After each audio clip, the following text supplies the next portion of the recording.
सुबह स्नान के बाद व्रत का संकल्प ले। चौकी पर भगवान गणेश की प्रतिमा स्थापित करें और कलश स्थापित करें।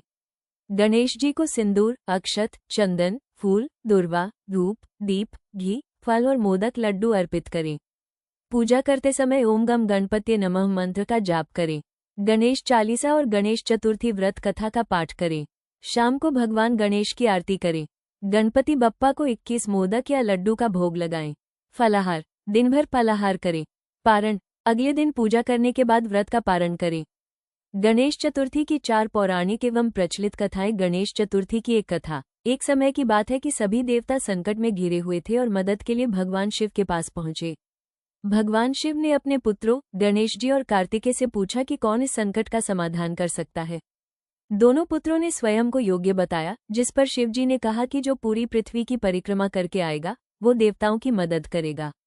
कार्तिकेय अपने वाहन मोर पर बैठकर पृथ्वी की परिक्रमा करने निकल पड़े। वहीं गणेश जी ने अपने माता पिता शिव और पार्वती की परिक्रमा की। जब शिव जी ने उनसे परिक्रमा न करने का कारण पूछा तो गणेश जी ने उत्तर दिया कि माता पिता के चरणों में ही समस्त लोक हैं। शिव जी गणेश जी के इस उत्तर से बहुत प्रसन्न हुए। उन्होंने गणेश जी को देवताओं की मदद करने का आदेश दिया और आशीर्वाद दिया कि चतुर्थी के दिन जो भी उनकी विधि विधान से पूजा करेगा उसके तीनों ताप दैहिक, दैविक और भौतिक दूर होंगे और उसकी मनोकामनाएं पूर्ण होंगी। एक बुढ़िया की कथा। एक बुढ़िया गणेश जी की पूजा करती थी, लेकिन उसकी मिट्टी की प्रतिमा रोज गल जाती थी।